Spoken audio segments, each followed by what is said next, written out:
Bienvenidos, bienvenidas a Salud en Redes. Hoy un programa especial de gastroenterología. Nos vamos a ocupar un poquito del intestino y no sé, tengo una alegría, un orgullo de presentarte al doctor Fabio Nashman.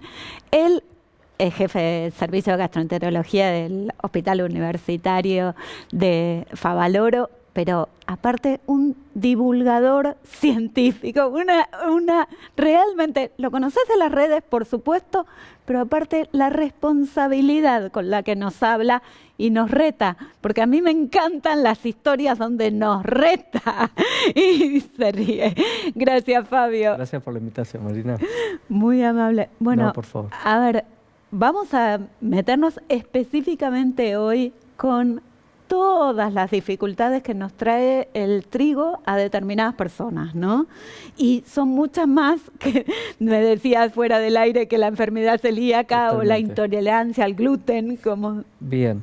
Lo que es importante saber que este es el grano más consumido en lo que va de la historia, y que representa en nuestra historia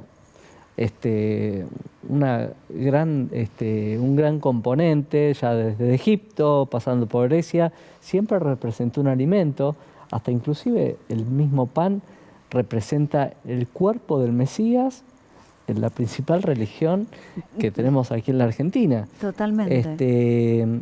Y representa también la fuente de alimento de las grandes poblaciones. Siempre se ha movilizado con el pedido del pan, ¿no? Exacto.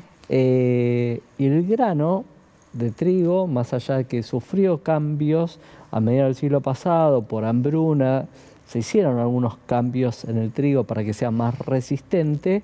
Esto generó cambios en antinutrientes que le permite soportar plagas e inclemencia de tiempo. No ha hecho gran modificación en el gluten como se divulga, pero sí más en antinutrientes, como por ejemplo una sustancia que se llama inhibidor de amilasa y tripsina, que le permite soportar plagas. A partir de ahí es que puede generar algunos síntomas. Por lo general, el grano de trigo es un alimento que provee hidratos de carbono complejos, simples, y actúa como prebiótico también, estimulando la microbiota intestinal.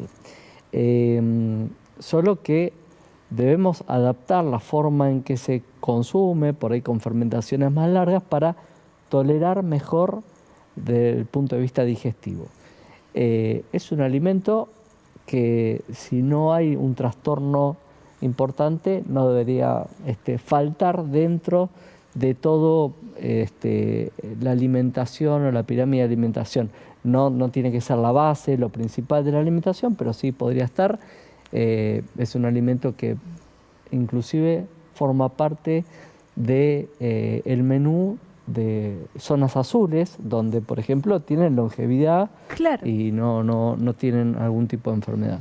Sí, hay trastornos relacionados con el trigo, como menos frecuente es la alergia al trigo, que es a una proteína del trigo. Después la ya muy conocida enfermedad celíaca, que entiendo que van a hablar en un ratito de la enfermedad celíaca.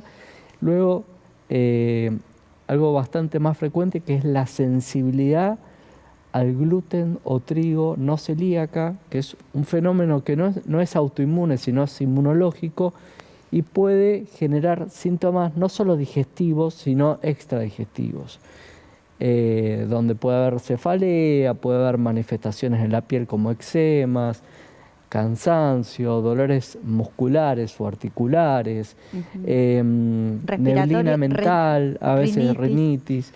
Y esto es difícil hacer el diagnóstico.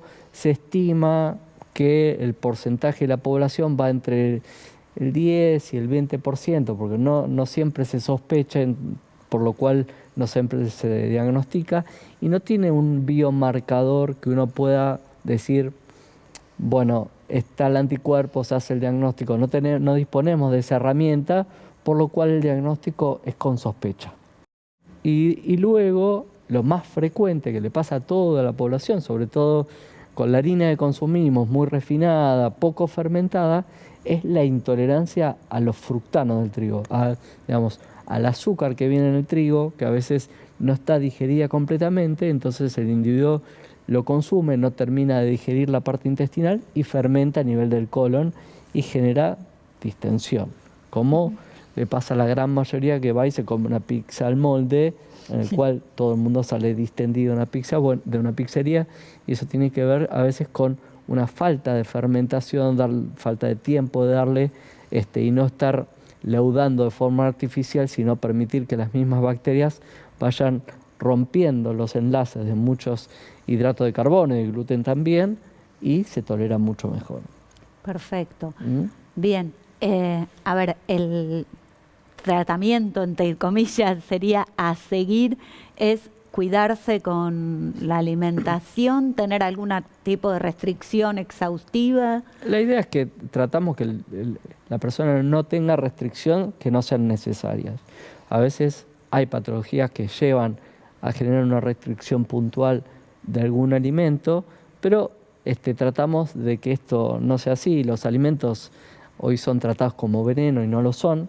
Solo hay que tratar de identificar si existe un trastorno y personalizar cada tratamiento. Y muchas veces tiene que ver cómo uno le explica al paciente cómo alimentarse, si tiene que remojar más tiempo las legumbres para tolerarlas mejor, que si va a enfriar un alimento que tiene almidón y tiene constipación, probablemente ese paciente se distienda mucho más. Entonces, es muy personalizado para cada paciente, pero la idea es no la exclusión, ¿sí? Después, bueno, van apareciendo diferentes patologías que resurgieron mucho también en la época de la pandemia con las redes sociales, y empezó a divulgarse mucho más, pero por ejemplo, antes habíamos hablado de lo que es la intolerancia a la histamina, ¿no? Sí. Donde no está completamente cerrado como es el cuadro, pero parecería que hay una disminución de una enzima encargada de metabolizar o romper el enlace de la histamina ingerida, que está a nivel del intestino. Entonces, cuando un individuo ingiere un alimento alto en histamina, como todos los alimentos fermentados o pescados azules que pueden tener gran cantidad de histamina y el intestino no es capaz de metabolizarlo, en ese momento el paciente puede tener manifestaciones no solo digestivas sino extradigestivas, como enrojecimiento, un fuerte dolor de cabeza, sí, rinitis. Entonces uno también tiene que tener la sospecha clínica ahí, y es importante porque a partir de ahí también que surgen oportunidades para algunas personas. El diagnóstico es con sospecha clínica y con pruebas de exclusión puntuales, no hacerse un test genético o algún